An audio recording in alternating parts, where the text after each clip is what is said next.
सादर जय गुरुदेव प्रेमियों।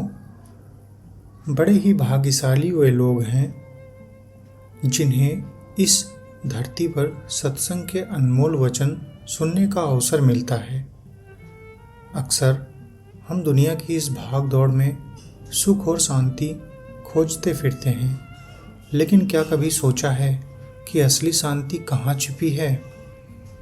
आज हम परम पूज्य महाराज जी के उन वचनों को सुनेंगे जो सीधे हमारी आत्मा को झकझोर देते हैं। महाराज जी बड़े ही सरल शब्दों में हमें समझा रहे हैं कि जिस शरीर को हम साधारण समझते हैं वो असल में परमात्मा का मंदिर है। जिस मोह में हम दिन रात फंसे हैं वो केवल एक जटिल बंधन है, और जो भोजन हम स्वाद के लिए खा रहे हैं कहीं वो हमारे शरीर को कब्रिस्तान तो नहीं बना रहा। महाराज जी ने आज के इस सत्संग में युवाओं के बिगड़ते संस्कारों और नशे की बढ़ती लत पर भी गहरी चोट की है। उन्होंने बताया है कि कैसे एक छोटा सा संकल्प शाकाहार और साधना हमारे पूरे परिवार में बरकत और खुशी ला सकता है। तो चलिए अपने मन की चंचलता को शांत करते हैं और हृदय के द्वार को खोल कर सुनते हैं यह दिव्यवाणी जो हमें इस संसार के अथाह सागर से पार लगाने का रास्ता दिखाती है। पूरे ध्यान से सुनिए, क्योंकि ये शब्द नहीं बल्कि जीते जी मुक्ति का रास्ता है। उस परम पिता की बहुत बड़ी दया हुई है। भाग्य जगह हैं। किसके जगह? आपके जगह, हमारे भी जगह, कि हमको कुछ सुनाने का अवसर मिल रहा है और आपको सुनने का। तभी तो कहा गया कि भाग्य बिना सत्संग न पावे और सत्संग बिना कोई बोझ न पावे। जब भाग्य जगता है, सत्संग मिलता है, तब हर तरह की जानकारी होती है। और नहीं तो इस अथाह के अथाह में कोटिन करो उपाय, और सत्संग बिन जाने नहीं दया दीन प्रभाव। यह अथाह सागर है। अथाह सागर किसको कहते हैं? समुद्र होता है, समुद्र में कोई चीज़ अभी गिर जाए आपकी, या फेंक दो और खोजो तो मिलेगा? उसकी गहराई का पता नहीं चलता है। तब कहते हैं यह अथाह है समुद्र। अथाह, समुद्र में अथाह जल है। ऐसे ये दुनिया और संसार में आदमी सुख खोज रहा है, शांति खोज रहा है। आदमी धन दौलत को पाना चाहता है, शांति पाना चाहता है, लेकिन मिल कहाँ पा रहा है? नहीं मिल पा रहा है। इसीलिए तो लोग दुखी हैं। इसीलिए कहा गया है कि भाई दया दीन प्रभाव लोग नहीं समझ पाते हैं, तो धर्म करते हुए भी और धर्म से दूर ही रह जाते हैं। देखो कितना लोग गीता पढ़ते, रामायण पढ़ते हैं, कितना लोग यज्ञ जप तप करते हैं, अनुष्ठान करते हैं, देवी स्थान पर, देवता के स्थान पर लोग जाते हैं, मत्था टेकते हैं, प्रसाद चढ़ाते हैं, बहुत प्रयास कर रहे हैं, कोशिश कर रहे हैं, लेकिन उनसे कोई चीज़ मिल पाती है? नहीं मिल पाती है, नहीं ले पाते हैं। देखो ये जो जल है देवता कहलाते हैं, सूरज देवता कहलाते हैं, चंद्रमा देवता हैं, हवा पवन देवता कहलाते हैं, अग्नि ये देवता हैं, लेकिन ये कहीं खुश हो पाते हैं? नहीं खुश हो पाते हैं। आदमी को पानी की ज़रूरत है तो सूखा पड़ जाता है, पानी की ज़रूरत है तो ओला पत्थर गिर जाता है। हवा की ज़रूरत है तो हवा बंद हो जाती है, नहीं ज़रूरत है तो तेज़ हवा चलने लगती है। बजाय अन्य सुख पहुंचाने के लिए दुख देने लगते हैं जब इनके खिलाफ कोई काम होता है। तो सत्संग बिना जाने नहीं, दया दीन प्रभाव। दया किसको कहा गया है? दया किसको कहते हैं? हर जीव पर दया करो, रहम करो, क्योंकि सबके अंदर उसी मालिक की रूह है, सबके अंदर वो मालिक का अंश जीवात्मा है, सब पर दया करो।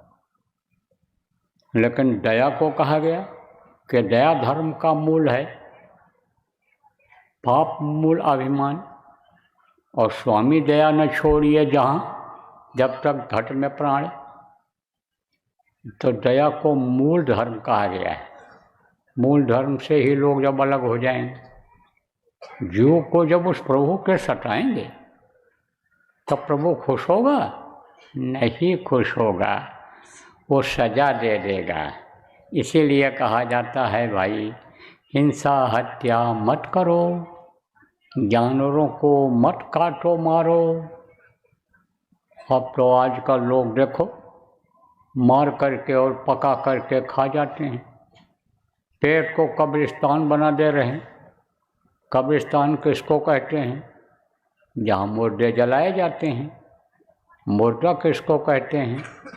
जिसके अंदर जान नहीं रह जाती है, जिसके प्राण निकल जाते हैं, उसको मुर्दा कहते हैं। तो आदमी के अंदर से रूह निकल गई, जीवात्मा निकल गई, प्राण निकल गए, तो इसको मुर्दा कह करके लोग जलाते हैं। आसपास के लोग आकर के कहने लगते हैं जल्दी करो नहीं तो मिट्टी खराब हो जाएगी। कितना भी सुंदर शरीर हो, हृष्ट पुष्ट तंदुरुस्त हो, लेकिन इसी शरीर को लोग मिट्टी कहने लगते हैं, तो इसको ले जा कर के जला देते हैं, कहते हैं मुर्दा है।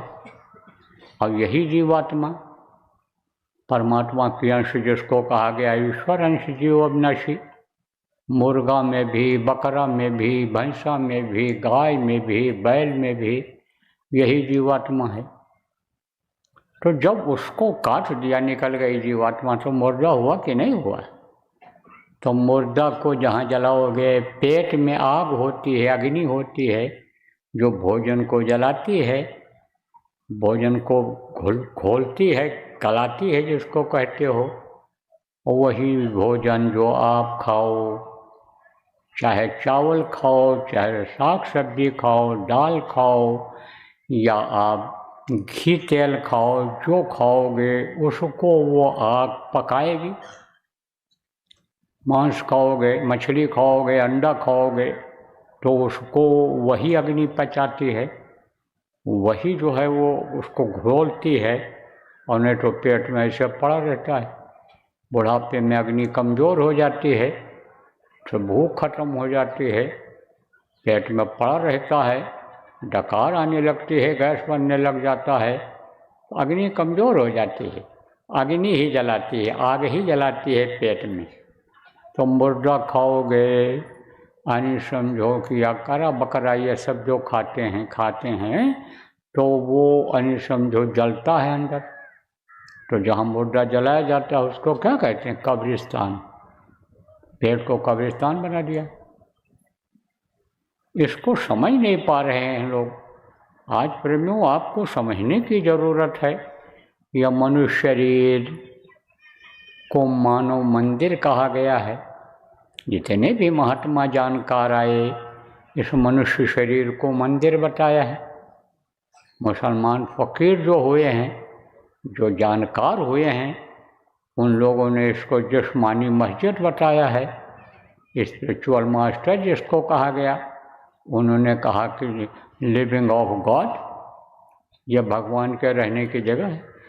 टेम्पल ऑफ लिविंग गॉड कहा है उन्होंने, यानी ये वो मंदिर है मनुष्य शरीर कि जिसके अंदर परमात्मा निवास करता है।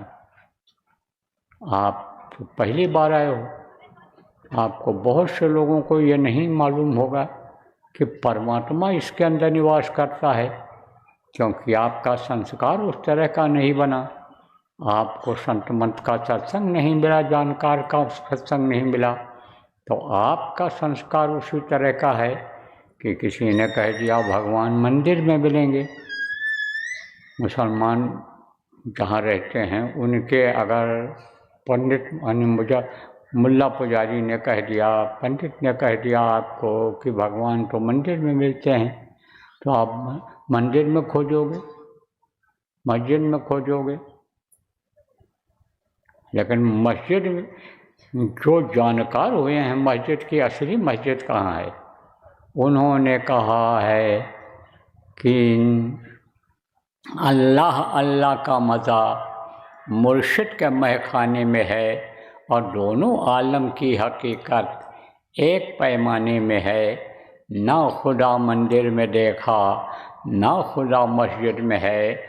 और शेख जी रिंदो से पूछो दिल की आशान, इसी में वो मिलता है।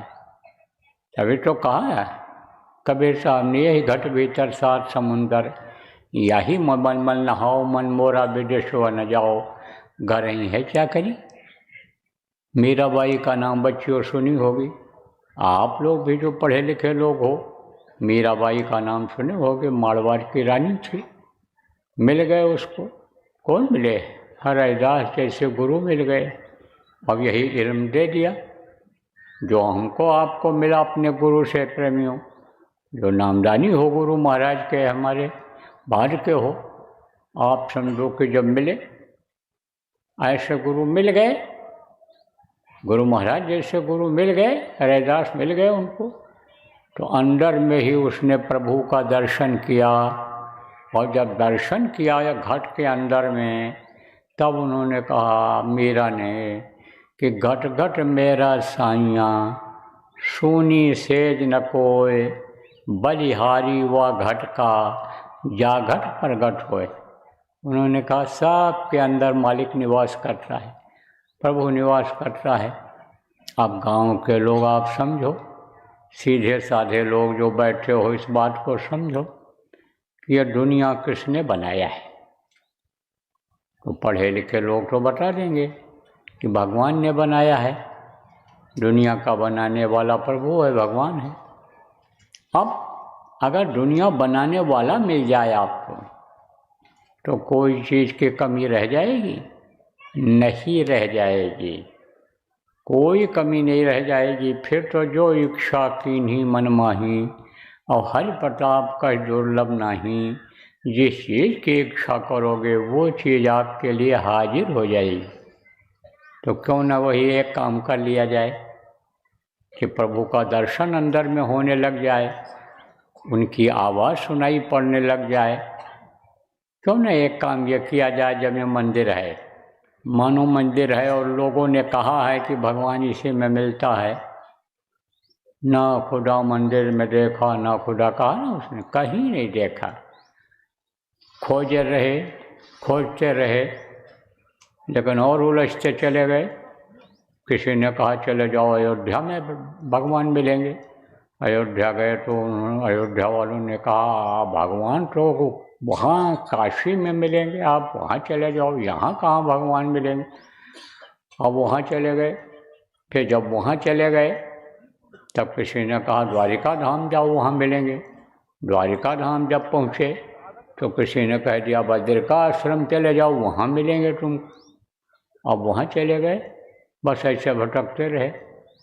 दुविधा में दोनों गई, माया मिली न राम। न राम मिले, भगवान मिले, न माया मिली। अरे घर पे रहते तो कुछ कमाते, माया घर में आती तो यह जड़ माया रुपया पैसा कुछ आता, लेकिन भटकते रहे। जितना सुलझाने की कोशिश किया उतने ही उलझते चले गए। लिखा गोस्वामी जी ने, सत्य पुराण बहु कहो उपाई, छूट न अधिक अधिक अरुझाई। बहुत कोशिश किया लेकिन उलझते चले गए। कैसे उलझ जाते हैं? कहते हैं कि इस रामायण में ये लिखा है, गोस्वामी जी महाराज ने ये लिखा, घट रामायण में ये लिखा है, अक्षय पक में ये देखो विचार आया है, और देखो किसी ने कह दिया गुरु ग्रंथ का पाठ करो, वही तुम्हारा गुरु है, उसी में उलझे रह गए। अब आप ये समझो कि किसी ने कहा कुरान पढ़ो, किसी ने कहा कि बाइबिल पढ़ो, किसी ने कहा पुराण पढ़ो, बस उसी में पढ़ने में समय निकल जाता है और उलझते चले जाते हैं लोग। तो सुलझेगा कैसे? सुलझेगा जब कोई सुलझाने वाला मिलेगा, बताने वाला मिलेगा, प्रभु का दर्शन कराने वाला अंतर में मिलेगा, तब ये सुलझेगा। और नहीं तो जितना इसको सुलझाते जाओगे ये उलझता चला जाएगा, फंसते चले जाओगे, क्योंकि बंधे पड़े हुए हो। कैसे बनते हैं? कैसे आप तो समझो कि बन जाता है जीव। देखो प्रेमियों, जो विद्वान लोग आप बैठे हो या पुराने सत्संगी हो, आपको बताया भी गया है कि यह जीवात्मा 4 शरीर के अंदर में बंद है। सबसे अंदर में कारण शरीर है, और फिर उसके बाद सूक्ष्म शरीर है, उसके बाद में लिंग शरीर है, और उसके बाद में ये स्थूल शरीर है। यह 5 तत्वों से बना हुआ है। जल, पृथ्वी, अग्नि, वायु और आकाश में से बना हुआ है। माँ के पेट में 9 महीने में तैयार हुआ है। ये मोटा कपड़ा है। जैसे इस समय ठंडी है तो ऊपर से कोट पहन लेते हो, मोटा रहता है, फिर स्वेटर पहनते हो, फिर उसके बाद नीचे कमीज, शर्ट, कुर्ता पहनते हो, फिर बनियान पहनते हो। तो जैसे ये शरीर 4 कपड़े से ढक लेते हो, ऐसे ये जीवात्मा 4 शरीर में बंद है। तो जीवात्मा तो बंद है 4 शरीर, और शरीर आपको मिल गया तो आप क्या मुक्त हो बंधन से? नहीं मुक्त हो। देखो, किसी के नाती पोता सब होते हैं, किसी के लड़के बहू होती है, किसी की पत्नी नहीं होती है, और कोई ऐसे भी हैं जिनके कोई नहीं है, कोई नहीं है।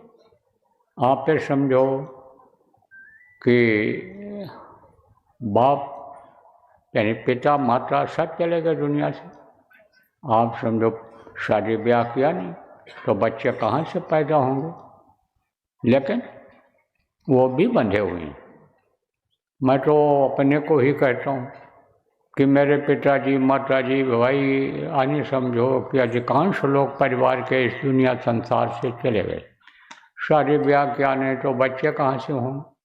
लेकिन ये शरीर तो है, इसको भोजन चाहिए, इसको ठंडी गर्मी से बचाना है बुढ़ापे में, तो वतन चाहिए रहने का, ढकने के लिए कुछ कपड़ा चाहिए, तो ये भी एक बंधन है। अब जो सबको अपना बच्चा मान लेता है और सबके साथ बच्चे की तरह व्यवहार करता है, जो बड़े भाई की तरह व्यवहार करता है, मान लेता है, तो आप ये समझो वो ध्यान रखते हैं। बच्चे देखो बुढ़ापा में ध्यान रखते हैं, और समझो कि आप जो बड़े लोग होते हैं वो अपना छोटा समझ कर ध्यान रखते हैं। तो कोई भले दे दे, रोटी दे दे, खिला दे, कोई कपड़ा दे दे, लेकिन जो ये काम नहीं करते हैं, अपने परिवार में ही फंसे हुए हैं, परिवार को ही सब कुछ समझते हैं, तो उनको मेहनत मजदूरी करनी पड़ती है, व्यापार करना पड़ता है, खेती करना पड़ता है, नौकरी करनी पड़ती है, तब तो खाने को आता है, तब खुद खाते हैं, बच्चों को खिलाते हैं। तो ये एक बंधन है कि नहीं बंधन है? मोह का बंधन, बहुत बड़ा मोह का बंधन है। मोह सकल व्याधिन कर मूला। मोह जो है व्याधा डालता है बंधन के कटने में। क्यों? क्योंकि मोह में ही आदमी फंस जा रहा है।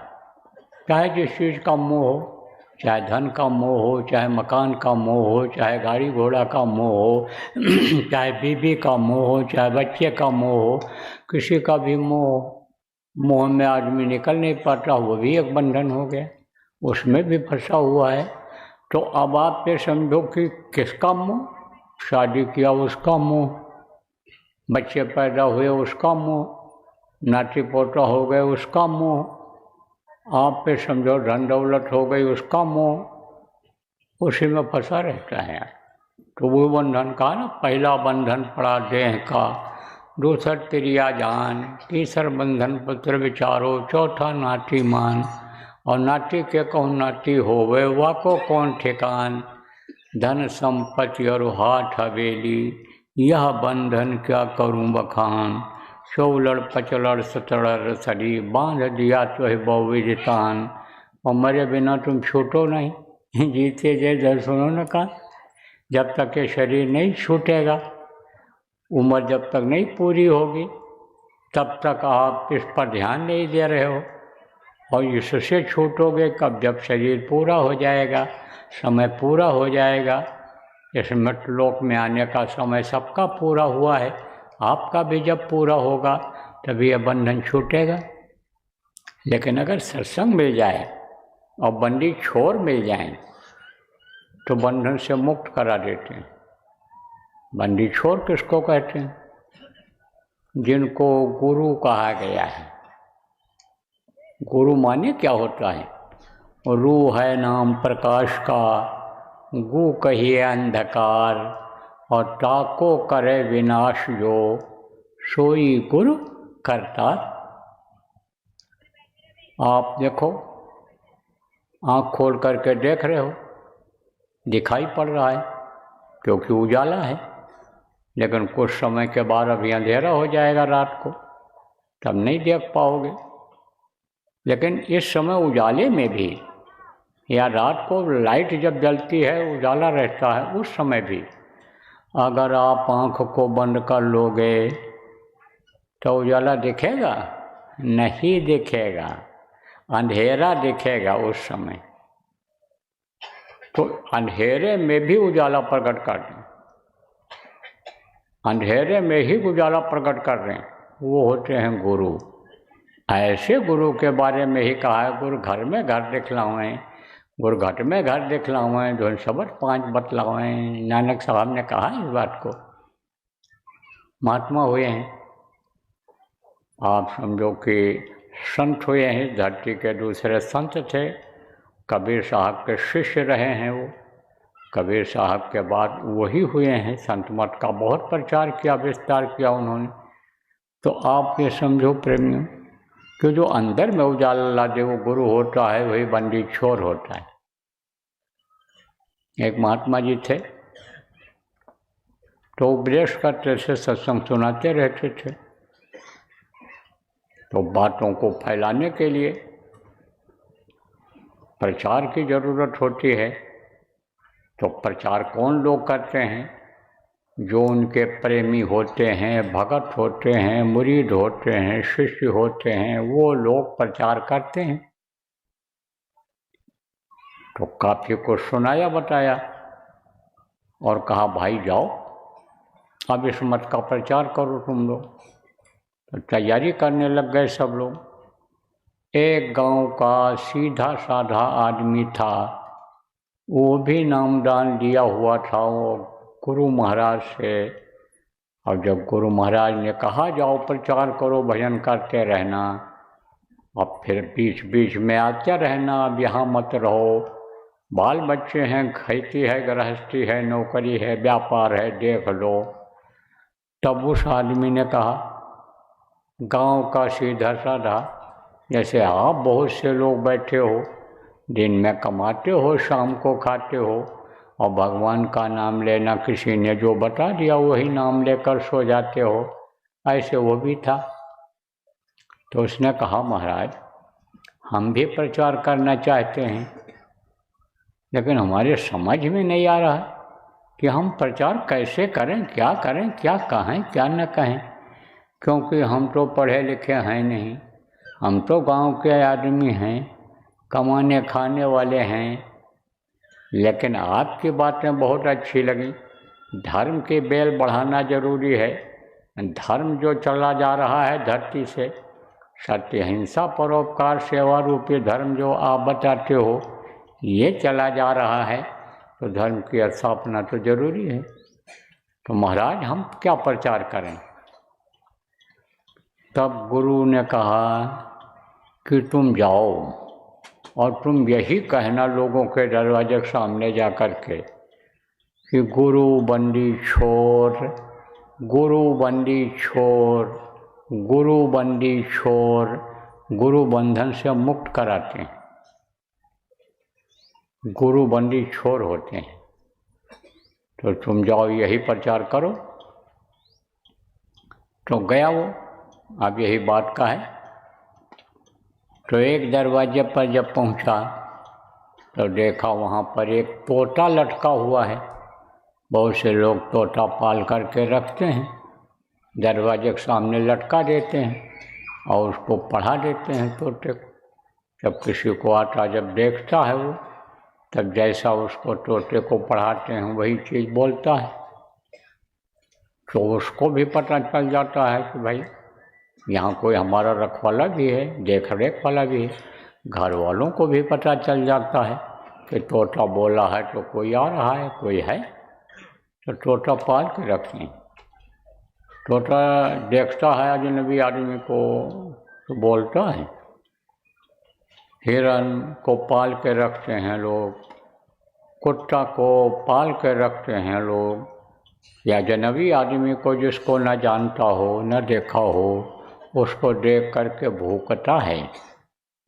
हिरन भी चौकन्ना हो जाती है, घूमने लग जाती है, कान फटकने लग जाती है कि हमारे मालिक को पता चल जाए कि कोई आ रहा है इधर जंगल में या इनके घर की तरफ आ रहा है। तो तोता पाले हुआ था। तोते ने कहा इनसे,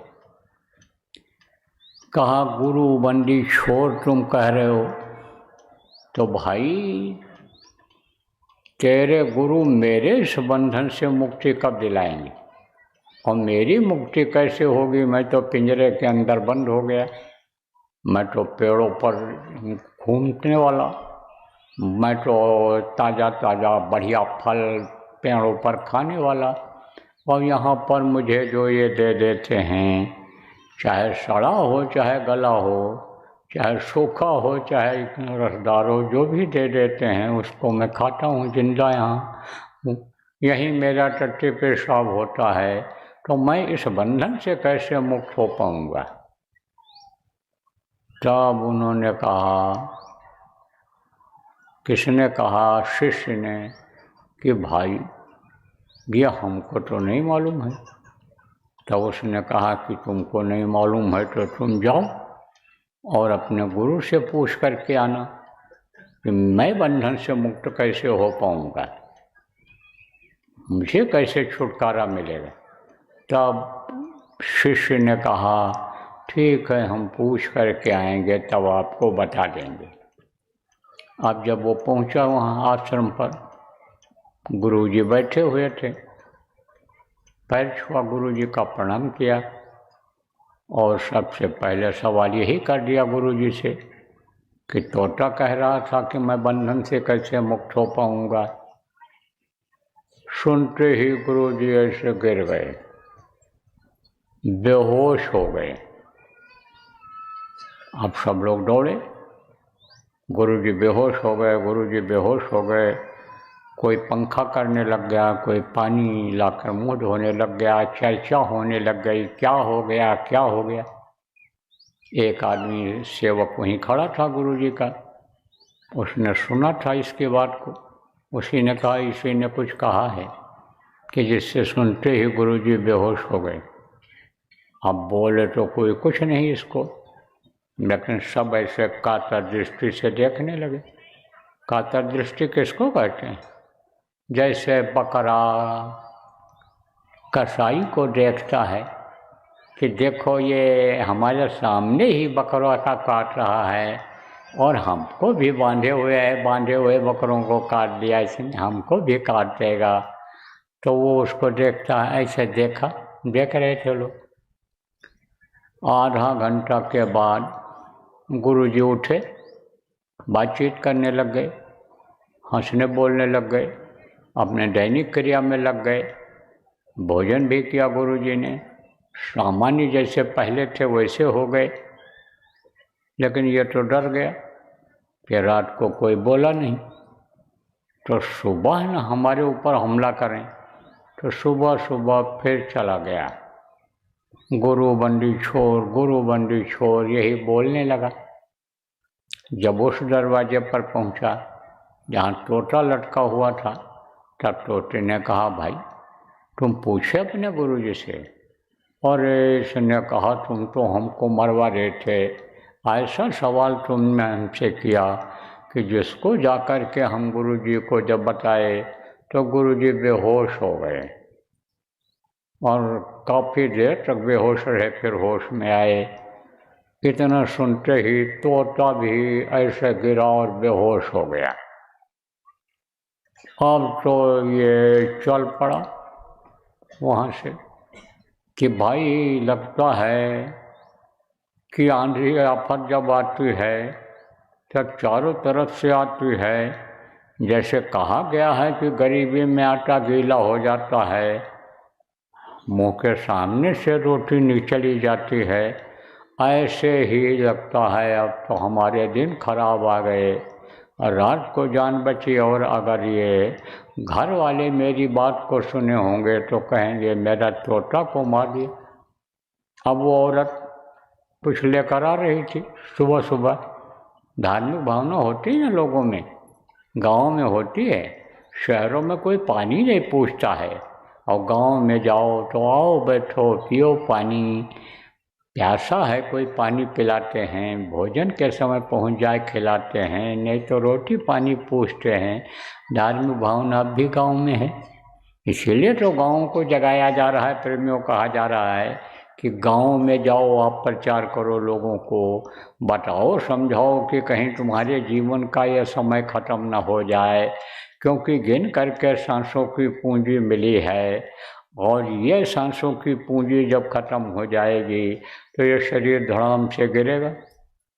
कहीं भी रहो, इंतजार नहीं मौत करती है, धड़ाम से गिरती है और प्राण निकल जाते हैं।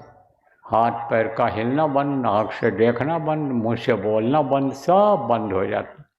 और जो कुछ भी आपने इकट्ठा किया है, धन दौलत रुपया पैसा, पुत्र परिवार को पढ़ाया लिखाया, सब यहीं छूट जाता है।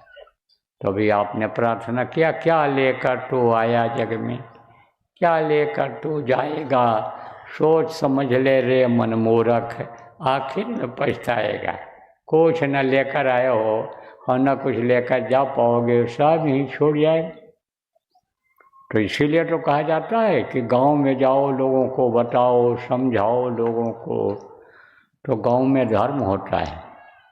तो औरत कुछ ला रही थी खाने के लिए और वो तो भाई शिष्य जो था महात्मा जी का, वो तो आगे बढ़ गया कि कहीं आफत ना आ जाए, मारपीट कोई कर दे हमारे ऊपर, कोई डंडा बरसा दे। तब औरत ने देखा, अरे तोता तो मरा पड़ा हुआ है, अब उसको रोटी देना भूल गई, रख दिया वहीं पर। देखा वो साधु तो है भी नहीं, चला गया। उठाया उसने पिंजरे को, तोते को हिलाया डुलाया, कुछ नहीं, तोता बेहोश पड़ा है। बोली अब चलो इसको छोड़िया मैं, नहीं सड़ेगा, बदबू आएगी, मर गया बेचारा तोता हमारा। दुखी तो हुई, दुखी हुई, लेकिन ले गई उधर और ढकेल दिया उसको पिंजरा रख करके। तोता उधर चला गया। फिर उस पिंजरा उठा करके जब चली वापस तो तोता ने आँख खोल दिया और उड़ करके गया, पेड़ पर बैठ गया, पेड़ पर बैठ गया। फिर उसने कहा इससे, तब तक ये भी पहुंच गया था वहाँ, कहा कि देखो तुम्हारे गुरु का इशारा मैं समझ गया। मुँह से वो कुछ नहीं बोले, लेकिन बेहोश होकर के उन्होंने बता दिया कि तोता अगर बेहोश हो जाएगा तो अन्य समझ लो कि बंधन से मुक्त हो जाएगा। आप जो लोग आप पुराने नामदानी हो, सत्संगी हो, आप इस चीज़ का ध्यान, इस चीज़ पर ध्यान दो कि आप सुमिरन करते समय भी, ध्यान करते समय, भजन करते समय भी दुनिया को नहीं भूलते हो। मन आपका उसी तरफ चला जाता है, धन दौलत मकान की तरफ, रुपया पैसा जिसको कहते हो, जिसको पुत्र परिवार कहते हो, उसी की तरफ चला जाता है। थोड़े समय के लिए अगर उसको भूल जाओ और एकदम से उधर से बेहोशी ले आओ तो अभी काम आपका जल्दी बन जाए, देर न लगे। लेकिन आप उस चीज़ से बेहोश नहीं होते हो। नए लोग जो नामदान लेने के लिए आए हो, अभी आपको समझाया जाएगा कि कैसे क्या करना रहेगा। तो जब बंधन से यानी मुक्त कराना हुआ तो उसी तरह से गुरु ने यानी समझो इशारा कर दिया, बता दिया। तो ये जीवात्मा तो समझो कि बहुत दिनों से ये बंद पड़ी है, इसी में 4 खान 84 लाख योनियाँ बताई गईं, उसी में यह भटकती रही है और फिर आकर के ये यहाँ मृतलोक में बंधन में पड़ गई। तो मनुष्य शरीर जो देव दुर्लभ शरीर बताया गया, देवता जिसके लिए तरसते रहते हैं, वो पा करके भी इसको बंधन से मुक्त आप न करा पाओ तो ये क्या कहा जाएगा, ये अभाग्य कहा जाएगा। और सत्संग सुनने का और सत्संग में आने का कोई मतलब नहीं रह जाएगा। इसलिए प्रेमियों, इसको मुक्त कराना है। तो जिनको तो गुरु महाराज मिल गए, गुरु महाराज के जाने के बाद नामदान मिल गया, आपको युक्ति मालूम हो गई, उपाय मालूम हो गया कि भाई हम बंधन से मुक्त इस तरह से हो सकते हैं। लेकिन जो पहली बार यहाँ पर आए हैं उनको बेचारों को भी नहीं मालूम कि बंधन से मुक्ति कैसे मिलेगी, स्वर्ग वैकुंठ में जीवात्मा भ्रमण कैसे करेगी। यह अनहद वेद वाणी आकाश वाणी जो सुनाई पड़ रही है वो कैसे हम सुन पाएंगे। जिसको महात्माओं ने सुना, ऋषियों ने सुना, हम कैसे सुन पाएंगे। मनुष्य शरीर में ही थे वो लोग सुने, हम कैसे सुन पाएंगे। उनको उपाय बताया जाएगा। ये उपाय कौन बताता है? इस धरती के संत बताते हैं। महात्मा जो वक्त के गुरु कहलाते हैं वो बताते हैं। हमेशा इस धरती पर रहे, घिरी बदरिया पाप की बरस गई अंगार, और संत न होते जगत में जल मरता संसार, वो हमेशा रहते हैं। तो मैं तो भाई अपने को न तो संत कह रहा हूँ न महात्मा कह रहा हूँ। आप ये समझो प्रेमी, और न ही अपने को मैं गुरु वक्त का कह रहा हूँ। मैं अपने को कुछ नहीं कह रहा हूँ। आप भले कोई कुछ कहो, हम आपके मुंह को नहीं पकड़ सकते हैं। क्योंकि देखो, जाकी रही भावना जैसी और हरि मूरत देखी तिन तैसी। आप पे समझो उस समय राम भगवान भी मनुष्य शरीर में आए थे, तो जिसकी जैसी भावना रही उनको वो उसी तरह से दिखाई पड़े। तो भावनाओं को हम ठेस नहीं पहुंचाना चाहते हैं, लेकिन हम अपने को ये नहीं कहते हैं। वैसे कबीर साहब ने कहा, हिंदू मुझको ना कहो। किसी ने सवाल किया कबीर साहब से, कहा आप हिंदू हैं कि मुसलमान हैं? तो कहा हिंदू मुझको ना कहो और मुसलमान भी ना हैं। और 5 तत्व का पुतला और गैवी खेले माए। उन्होंने कहा ये 5 तत्वों का पुतला है, यही तत्व निकल जाएंगे, जल पृथ्वी अग्नि वायु आकाश से निकल जाएगा तो ये पुतला रह जाएगा। अभी यही उस शरीर को चलाते हैं। तो भाई वो हम तो उस मालिक के बंदे हैं, और मालिक न हिंदू न बनाया, न मुसलमान बनाया, न सिख बनाया, न ईसाई बनाया, उसने तो इंसान बनाया है। और इंसानियत जिसके अंदर आ जाती है वो सबकी कदर करता है। जो मालिक को समझ जाता है तो भाई मैं तो सबकी कदर करता हूँ, इज्जत करता हूँ। तो कहा गया है कि संत हमेशा रहे, और जब जाने लगते हैं दुनिया संसार से तो वो किसी न किसी को बता करके जाते हैं कि अब इस काम को ये करेंगे, ये नामदान देंगे। तो गुरु महाराज भी पुराने प्रेमी जो आप यहाँ बैठे हो, गुरु महाराज भी कह कर गए थे, आपको याद होगा कि यह हैं उमाकांत तिवारी। सत्संग मंच से बोले थे, बगल में हमको खड़ा करके नामदान वगैरह समझाने के लिए कह रहे थे। फिर जब मैं समझा लिया तब वहीं रोक दिया गुरु महाराज ने, कहा देखो इनको देख लो। दिखाया लोगों ने, दिखाया लोगों को। कहा ये पुरानों की संभाल करेंगे और नए को नामदान देंगे। तो पुरानों की संभाल वाली भी बात करता हूँ, साधना शिविर लगवाता हूँ, नामधुनी बोलवाता हूँ, दुख तकलीफ़ों को दूर करने का उपाय भी बताता हूँ। आप ये समझो कोई यानी परिवार में कोई बिजनेस व्यापार में कोई वो हो तो उसका भी उपाय बता देता हूँ, क्योंकि वो भी थोड़ा सा शांति यानी उसमें भी शांति मिलनी चाहिए, नहीं मन उसी में लगा रहता है। तो हमसे जो हो सकता है वो हम आपकी मदद करते हैं। भजन भक्ति भाव के लिए बताते रहते हैं कि भक्ति करो तो दिल से करो, अंदर से करो, सेवा करो तो छिपा के करो, सब बात बता देते हैं, सब बताते हैं, संभाल वाली बात करते हैं। और नए लोगों को नामदान भी देता हूँ, जहाँ भी जाता हूँ सब जगह नामदान देता हूँ। तो अब तो उम्र ज़्यादा हो गई, ज़्यादा दौड़ धूप नहीं कर सकता हूँ, नहीं तो 3-3, 4-4 कार्यक्रम मैंने एक दिन में किए हैं। और नामदान 3-3 यानी एक दिन में 3-3 जगह पर दिया है पहले, लेकिन अब तो कम हो पा रहा है।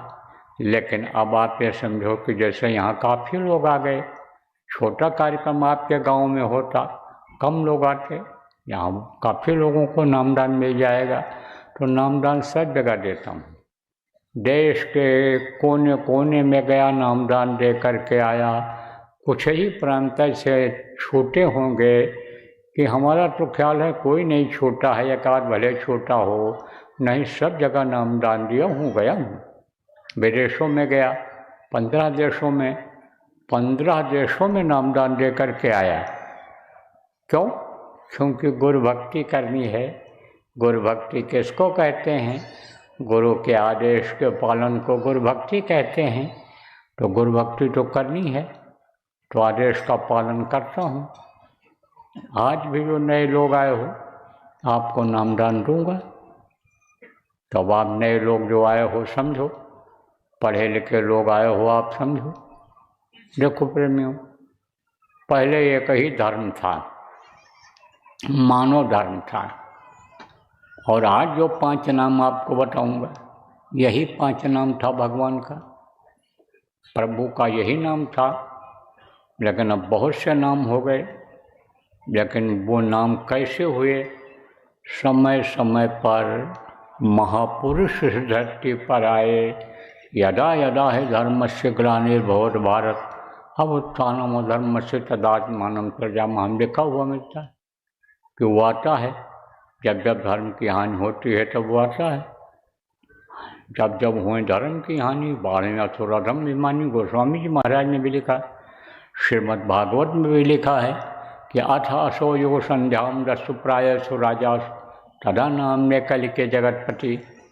वो कलयुग में आएगा, अन्य युगों में भी आया है। तो वो समझ लो आप कि कोई न कोई आता है, इस धरती पर आता है धर्म की स्थापना के लिए। तो आता है तो वो मनुष्य शरीर में रहता है, और उन्हीं का नाम रखा जाता है जो मनुष्य शरीर में पैदा होते हैं और अच्छा काम करते हैं, धर्म की स्थापना करते हैं। उनके अंदर चमत्कार लोगों को दिखाई पड़ता है, लोगों की भलाई करते हैं, इसलिए लोग उनको भगवान मान लेते हैं और उन्हीं का प्रचार हो जाता है, उन्हीं के नाम का।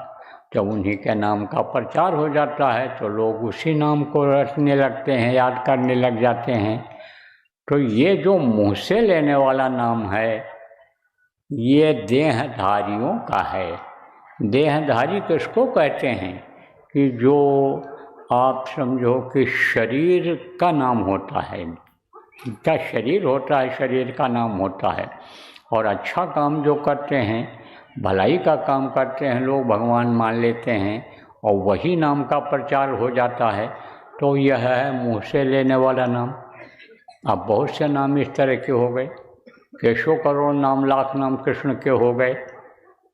अपने अपने तरह से लोग उनको कहने लग गए, दयालु थे, दीन बंधु थे, कृपा निधान थे, और ये ऐसे थे वैसे थे, तमाम तरह का नाम रख दिया लोगों ने।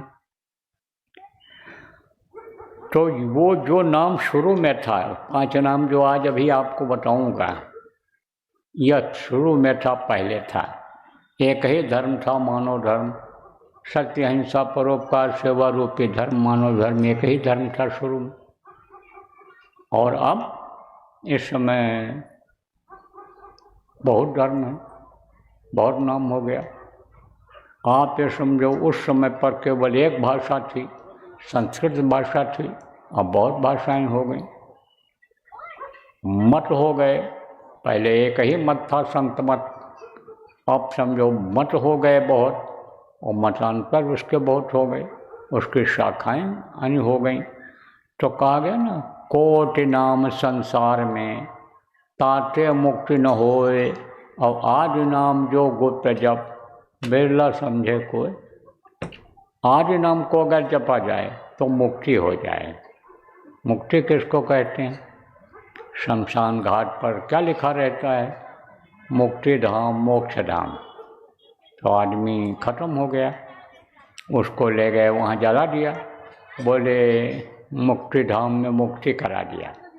जलाने में 2 दिन लग जाए तो कोई मुर्दा वापस लाता है? कहता है इनको मुक्ति दिला करके ही वापस आए। तो शरीर की मुक्ति तो हो जाती है, लेकिन आत्मा की मुक्ति नहीं हो पाती है। ये भटकती रह जाती है, 84 लाख योनियों में फंसी रह जाती है। इसकी मुक्ति हो जाए तो इसकी मुक्ति कब होगी? कि जब उस प्रभु की अंशीय जीवात्मा और प्रभु के पास पहुंच जाएगी, तब इसकी मुक्ति होगी। तब फिर ये नीचे नहीं उतरेगी, तब यह नरकों में नहीं जाएगी सजा भोगने के लिए। फिर ये 84 लाख योनियों में कीड़ा मकोड़ा सांप गोजर बिच्छू नहीं बनेगी। शेर चीता हाथी घोड़ा की योनि में नहीं बन के जाएगी। फिर यह 9 महीने के लिए माँ के पेट में उल्टी नहीं लटकाई जाएगी। तो प्रेमियों, मुक्ति दिलाने वाला नाम अन्य समझ लो। आज आपको बताऊंगा, आज आपको याद कराऊंगा, रटाऊंगा। अब अगर आप याद कर लिए, रट लिए और इसको करने लग गए तो आपको सुकून शांति भी मिलने लग जाएगी। धन पुत्र परिवार में भी बढ़ोतरी, मान सम्मान इज्जत में भी बढ़ोतरी दिखाई पड़ने लग जाएगी। लेकिन विश्वास के साथ जब आप लोगे, विश्वास के साथ करोगे, क्यों? विश्वास ही फलदायकम, विश्वास ही फल देता है। देखो प्रेमियों, स्कूल में लड़के को भर्ती कराते हो कि हमारे लड़के को स्कूल में विद्या मिल जाएगी, पढ़ लिख ले जाएगा, कलेक्टर कमिश्नर बन जाएगा, विश्वास करते हो तभी तो भर्ती कराते हो। दवाई लेने जाते हो डॉक्टर के यहाँ कि हमारा रोग ठीक कर देंगे, दवा दे देंगे, विश्वास के साथ जाते हो। ऐसे विश्वास करना जरूरी होता है, आजमाइश करना जरूरी होता है। डॉक्टर ने कहा जाओ दवा खाओ, 3 दिन खाना, 8 दिन खाना, और आपने 2 दिन खाया बंद कर दिया, तो दवा कहाँ से फ़ायदा करेगी? पूरा साल पढ़ना पड़ता है, तब अन्य समझो कि पास होता है, सर्टिफिकेट मिलता है। और 2 महीना आप पढ़ कर के छोड़ दोगे स्कूल में, तो कहाँ से सर्टिफिकेट मिलेगा, पढ़ पाओगे? तो विश्वास जरूरी होता है। तो विश्वास के साथ ये 2 नाम आपको बताऊंगा, करोगे तो फायदा दिखेगा। तो 5 नाम आज आपको बताऊंगा। वो नाम बताऊंगा जिसके लिए गोस्वामी जी ने कहा, नाम लिया तो बहुत सिंधु सुखाही, सुचन विचार करो मनमाही, नाम लेते ही बहुत सागर सूख जाए। वो नाम आपको बताऊंगा। तो यह है 5 नाम। अब जिसका नाम होता है, रूप होता है, जिसका उसका स्थान होता है, और उसकी होती है आवाज़। जैसे आपका नाम है और आपका रूप है, ये चेहरा है, और आप कहीं रहते हो, आपका स्थान है। ऐसे ही 5 नाम है ये। जब 5 धनी हैं, आप भगवान कह लो, भगवान कहते हो, तो ये 5 हैं। इनका नाम है, इनका रूप है, इनका स्थान है, इनकी आवाज़ है। वो मैं आपको बताऊंगा, वो मैं आपको समझाऊंगा। जितना आप समझ सको समझ लेना, जितना आप याद कर सको याद कर लेना, जितना आप कागज़ पर लिख सको लिख लेना। रिकॉर्ड कोई मत करना, रिकॉर्ड करके किसी को मत सुनाना, लिख कर भी नए आदमी को मत देना। आप नहीं तो उसका कोई फ़ायदा नहीं होगा, और आपसे अगर ये नाराज़ हुए तो नुकसान हो जाएगा। तो जितना भी आप याद कर सको याद कर लो, नहीं तो पुराने लोगों से पूछ करके लिख लेना, याद कर लेना, और जब याद हो जाए तब कागज़ को फाड़ करके कहीं सुनसान जगह पर फेंक देना। बताना मत किसी को, बताओगे कोई फ़ायदा उसका नहीं होगा, आपके बताने से कुछ नहीं होगा। उसके मुँह से सुनना जरूरी होता है, जिसको वक्त के महापुरुष आदेश दे करके जाते हैं। देखो प्रेमियों, पीपल, पाकड़ और रसाल पीपल, पाकड़ और रसाल, ये 3 पेड़ होते हैं। अगर इनका बीज सीधे ज़मीन पर गिर जाए तो जमता नहीं है, पौधा नहीं बनता है, फल नहीं लगता उसमें। जब पक्षी, चिड़िया जिसको कहते हैं, फल को खाता है और खा करके जब बीज को नीचे गिरा देता है, फिर वो जमता है, वो पेड़ बनता है, उसमें फल लगता है। ऐसे ही जिसके लिए आदेश हो उसके मुँह से सुनना जरूरी होता है। तो आप किसी को भी मत बताना।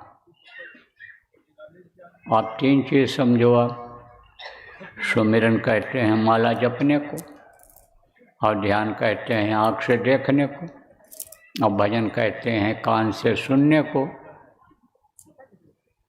तो सुमिरन तो अभी आपको बताऊंगा, समझाऊंगा, लेकिन ध्यान आँख से देखने का यानी आप जानते हो, कुछ लोग ध्यान लगाते भी हो। तो इस तरह से जब ध्यान लगाओगे, जो नहीं जानते हो अभी लगवाऊंगा, बताऊंगा आपको।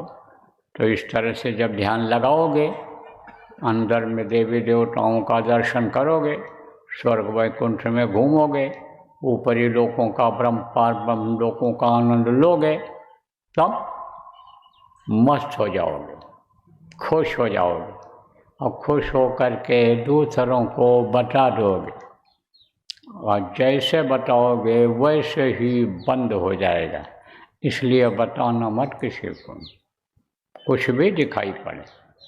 अभी भजन करना बताऊंगा आपको। भजन कहते हैं कान से सुनने को, तो बाहर से कान बंद करके और अंदर में सुनने का जब आप अभ्यास करोगे, अंदर के कान से सुनोगे, जीवात्मा के कान से, तब आपको साउंड जिसको कहा गया, गैबी आवाज़, खुदाई आवाज़ जिसको कहा गया, वेद वाणी, गुरु वाणी, जिसको सच कहा है महात्माओं ने, सत्य वाणी, सच वाणी, यह सब आपको सुनाई पड़ेगा। अनहित वाणी, ये सब आपको सुनाई पड़े।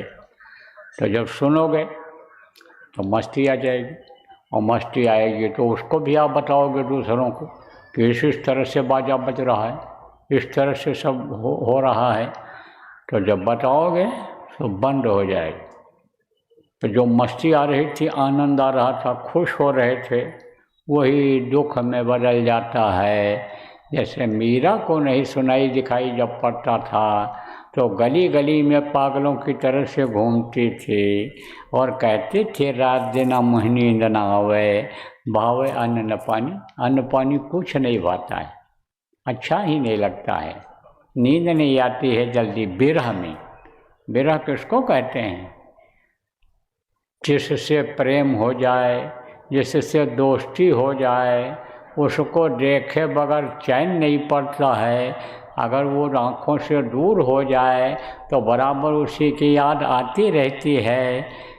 लड़के को भेज देते हो पढ़ने के लिए, कहते हो लड़के की सूरत भूलती ही नहीं है। पति कहीं चले जाते हैं तो ये बच्चियां कहती हैं कि देखो वो भूल नहीं रहे हैं। पत्नी अपने मायके चले जाती है तो पुरुष कहता है भूल नहीं रही है।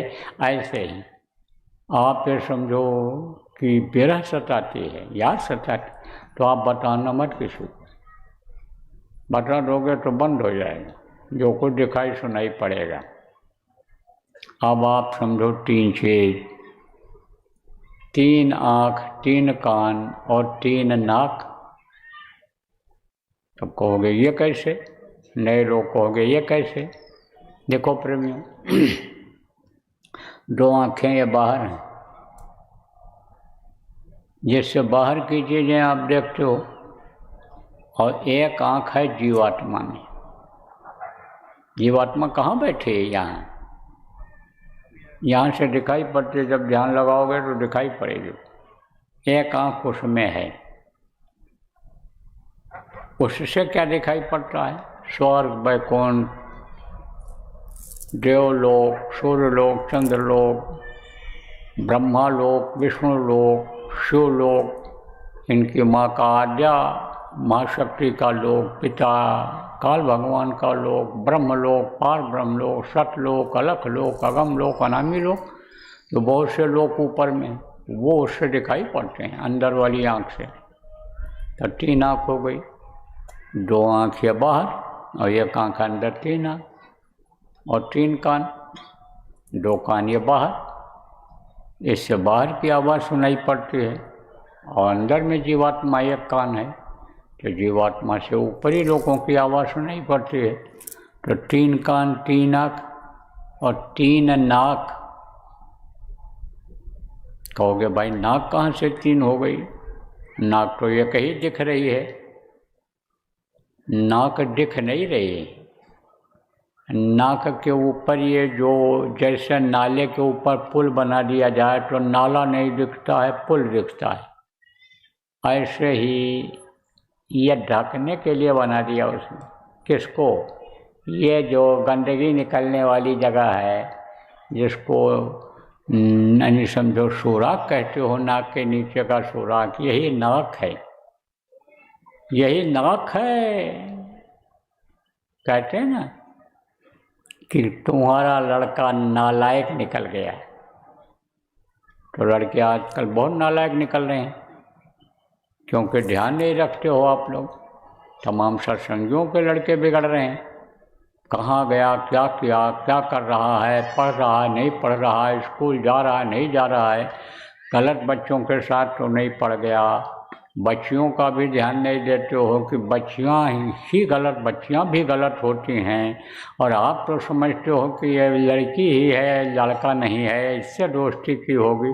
लेकिन गलत बच्चियाँ भी जब मिल जाती हैं तो आदत गलत डाल देती हैं।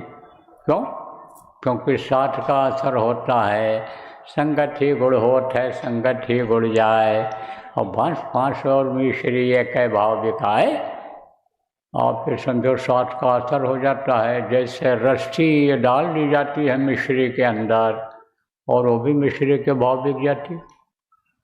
ऐसे ही आप ये समझो प्रेमियों के साथ का असर होता है। अब साथ के असर से बच्चे बिगड़ रहे हैं,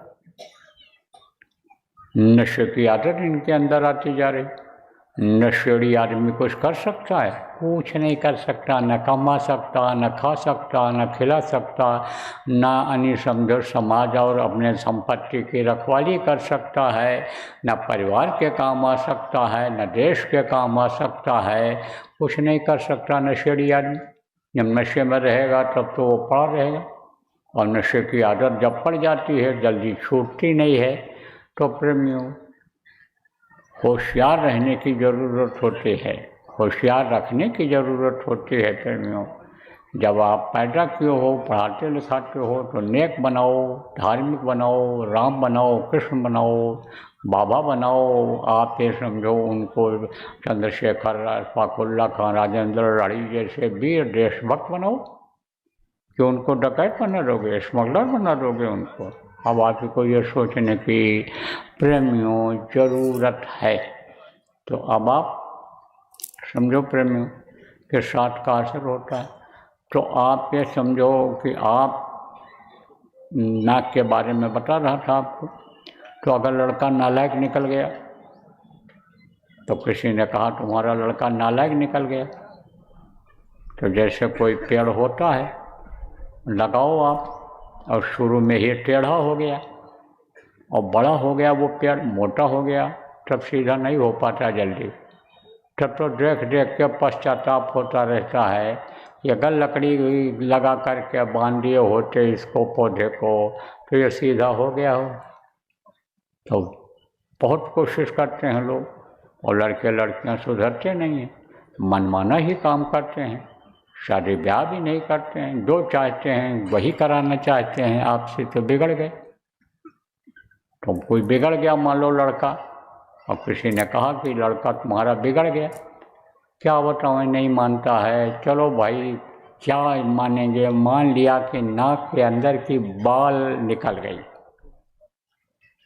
और किसी की लड़की बिगड़ गई, और किसी ने कहा तुम्हारी लड़की बिगड़ गई, कहोगे रे भाई तब तो नाक कट गई, नाक ही कट गई, इज्जत चली गई। तो ये क्या है नाक, ये यानी सब कुछ है इस शरीर का। नाक अगर न होता तो ये शरीर न होता। अब आप कहोगे भाई नाक की कैसे कीमत है, इन सुराखों की कीमत है। अच्छी हवा ये सुराख अंदर ले जाते हैं और 10 प्रकार के प्राण हैं, वो इस शरीर को चलाते हैं।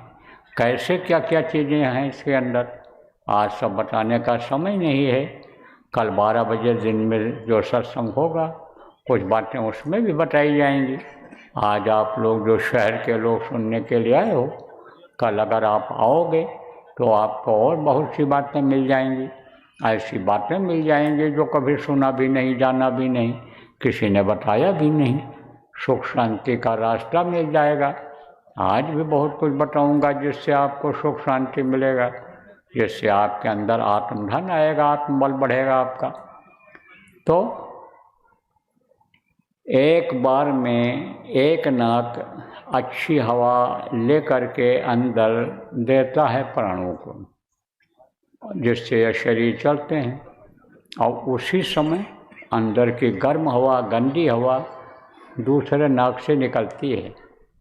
अभी आप ऐसे करोगे, ऐसे करोगे तो कभी आप देखोगे बाईं नाक से गर्म हवा निकल रही, कभी दाहिने नाक से ये सुराख से निकल रही, और जब बदलने को होता है तब ये दोनों नाक चलते हैं, दोनों चलते हैं, और थोड़ी देर के बाद बदल जाते हैं। थोड़ी देर के बाद एक ही सुराख से गर्म हवा निकलेगी। तो ये अपना काम बराबर करते रहते हैं, ये कभी भी नहीं बंद करते हैं। शरीर अपना अंग बंद कर देता है। जैसे जब सो जाते हो तो हाथ नहीं हिलता, आँख नहीं खुलता, कान से सुनाई नहीं पड़ता, मुँह से बोल नहीं सकते, पैर से कहीं जा नहीं सकते हो, ये सब आराम में हो जाते हैं सोते समय। लेकिन ये कभी नहीं सोते हैं, ये सोते समय भी ऑक्सीजन देते हैं, ये अच्छी हवा देते हैं कि जिससे ये शरीर जिंदा रहे। तो दो नाक के बाहर इससे खुशबू और बदबू दोनों मिलती है, जिसको गंध कहते हो, अच्छी गंध, सुगंध जिसको कहते हो, और जिसको अन्य समझो कि दुर्गंध कहते हो, दोनों इससे मिलता है। लेकिन जो अंदर में जीवात्मा में नाक है, उससे अन्य समझो कि ऊपर को की जो है वो खुशबू आती है, क्योंकि ऊपरी लोकों में गंदगी है ही नहीं, गंदगी नाम की चीज़ ही नहीं है। कोई झाड़ू लगाता नहीं दिखाई पड़ता, नापदान साफ करता नहीं दिखाई पड़ता, वहाँ है ही नहीं, कोई टट्टी पेशाब करता ही नहीं। शरीर बदल जाता है, भोजन बदल जाता है। तो प्रेमियों, वहाँ जो बढ़िया सुगंधित हवा चल रही है, उसकी खुशबू अंदर जीवात्मा के नाक लेती है। तो 3 आँख, 3 कान और 3 नाक, और सुमिरन ध्यान भजन 3 चीज़ें, और 5 नाम, 5 रूप, 5 स्थान, 5 की आवाज़, यह मैंने आपको बताया। अब आपको दूंगा नामदान। उसके लिए न आपको घर छोड़ना है, न ज़मीन जायदाद छोड़ना है, न बाल बच्चों को छोड़ना है। आप जहाँ रहते हो वहीं पर रहो। जिसके साथ आप बैठ कर के खाते हो, शाकाहारी भोजन उसी के साथ खाना। शाकाहारी किसको कहते हैं? साग सब्जी, दूध, मलाई, मेवा, मिष्ठान जो मनुष्य के लिए भगवान ने बना दिया, वो शाकाहारी कहलाता है। और मांस ये जानवर खाते हैं, वो उनका आहार है। जैसे देखो चूहा बिल्ली खाती, बिल्ली को कुत्ता खा जाता, कुत्ते को शेर खा जाता, अन्य जंगल के जानवर खा जाते हैं।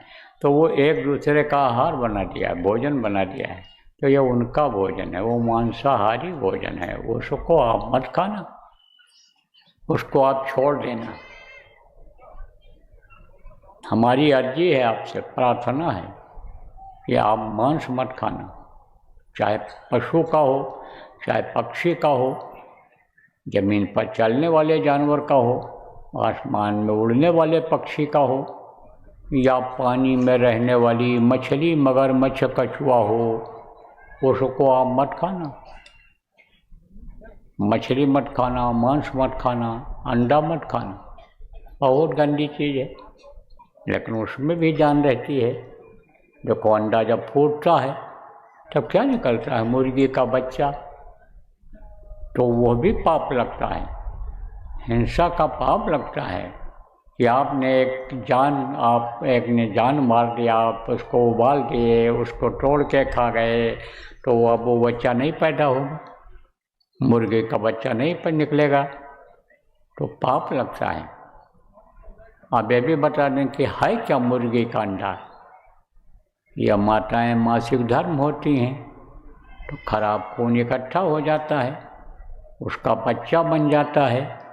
मुर्गियों का खराब खून और उनके लैट्रिन पेशाब का खराब हिस्सा जब इकट्ठा हो जाता है तो वही अंडा बन जाता है। बड़ी गंदी चीज़ है, अंडा मत खाना। बाकी आप आज़ाद हो, है तो आप अच्छा खाओ, है तो अच्छा पहनो, अच्छे घर में रहो, हमारी तरफ से पूरी छूट है, कोई रोक टोक आपके लिए नहीं है। बस यही है कि आप अपनी बुराइयों को छोड़ जाओ, बुरे कर्म मत करना, कि जिससे कर्म के बंधन में बंधे रह जाओ, कर्मों से मुक्त न हो पाओ, लौट लौट 84 आया, लौट लौट करके यहीं आना पड़े, जन्म लेना पड़े, तकलीफ झेलना पड़े, यह काम आप मत करना। मेहनती ईमानदारी की कमाई करोगे तो उसमें आपको बरकत मिलेगी। पुराने लोगों से पूछ लेना कि बरकत कैसे मिलती है, तो ये आपको बता देंगे कि बरकत ऐसे मिलती है, ऐसे पहले लोगों को मिलती रहती। एक कमाता था 10 खाते थे, अब 10 कमाते तो भी नहीं पूरा पड़ता है, तो बरकत ख़त्म हो गई लोगों। बरकत मिल जाएगी आपको। कोई अगर आप ऐसा जीव हिंसा हत्या वाला काम करते हो, अंडा की दुकान करते हो, मांस बेचते हो, बंद कर दो। मांसाहारी होटल चलाते हो, बंद कर दो, शाकाहारी चलाओ, बरकत मिल जाएगी। आप लोग जो अन्य दुकान करते हो, दूसरा धंधा कर लो, उसमें बरकत मिल जाएगी। आप बहुत लोगों को मिली, बताया गया, बंद कर दिया, छोड़ दिया, अब देखो बहुत मज़े में है। तो 23 घंटा यानी समझो कि 24 घंटा होता है, 24 घंटे में 21 घंटा आप अपने शरीर के लिए काम कर लो, कमा लो, इसको खिला लो, इसकी देख रेख कर लो, बाल बच्चे हैं उनकी देख रेख कर लो, माता पिता हैं, बाल बच्चे नहीं हैं, माता पिता हैं, उनकी सेवा कर लो, गाय बैल पाले हो, कोई भी जानवर पाले हो, उनकी देख रेख कर लो, उनको खिला दो, उनके रहने की जगह बना दो, उनको बांध दो, छोड़ दो, सब काम कर लो। लेकिन 3 घंटा समय अभी इस समय कलयुग में निकालना पड़ेगा, तभी इस जीवात्मा का उद्धार हो पाएगा। क्योंकि अब मन कलयुग में बहुत चंचल होता जा रहा है, मन ये रुकने का नाम नहीं लेता है। मन तभी रुकेगा जब थोड़ा देर तक आप बैठोगे। आप 3 घंटे का समय 24 घंटे में से निकाल लो, 3 बार में निकाल लो, वो आपके ऊपर है। तो आप अपने आत्मा के कल्याण में निकालो समय, नहीं फंस जाएगी ये जीवात्मा, ये अमन चैन को छीन लेगी आपके, ये समय जो आप अन्य कामों में लगाओगे। तो प्रेमियों, ये ज़रूर कहता हूँ भाई, समय निकालना, बाकी और कुछ नहीं। तो देता हूँ नामदान, आप बैठो, पुराने लोग दोहरा लो और नए लोग नामदान ले लो, बैठ जाओ। जो जो नाम बोलूँगा बोलना, और जब मैं बोलना बंद कर दूँगा आप भी बोल। सादर जय गुरुदेव प्रेमियों, अभी आपने महाराज जी की अमृतवाणी का रसपान किया। ये शब्द केवल कान से सुनने के लिए नहीं, बल्कि जीवन के पन्ने पर उतारने के लिए हैं। महाराज जी ने कितनी सहजता से कह दिया कि भाग्य बिना सत्संग न पावे। आज हमें यह अवसर मिला है तो इसे व्यर्थ न जाने दें। विचार कीजिए, हम सारा जीवन बाहर की दुनिया को संवारने में लगा देते हैं, पर उस भीतर बैठे मालिक को भूल जाते हैं, जो इस शरीर रूपी मंदिर का असली स्वामी है। महाराज जी ने एक बहुत बड़ी चेतावनी दी है। दया ही धर्म का मूल है। सोचिए, जिस पेट में प्रभु का निवास है, उसे बेजुबानों जीवों का मांस खिलाकर हम क्या बना रहे हैं। महाराज जी के शब्दों में, पेट को कब्रिस्तान मत बनाओ। शाकाहार केवल भोजन नहीं, एक संस्कार है।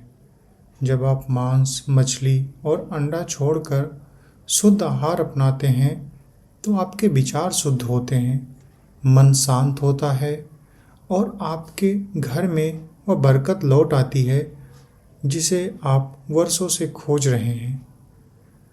आज समाज में जो नशे की आंधी चल रही है, उससे हमारे घर के दीपक यानी हमारे बच्चे बुझते जा रहे हैं। महाराज जी की पीड़ा को समझिए। वो चाहते हैं कि हम अपने बच्चों को वीर, देशभक्त और चरित्रवान बनाएं। संगति का रंग गहरा होता है। यदि आप उन्हें आज सत्संग और संस्कारों की ओर देंगे तो कल वो आपके बुढ़ापे की लाठी और कुल का गौरव बनेंगे। याद रखिए, माता पिता की सेवा और नेक कमाई ही जीवन की सबसे बड़ी पूंजी है।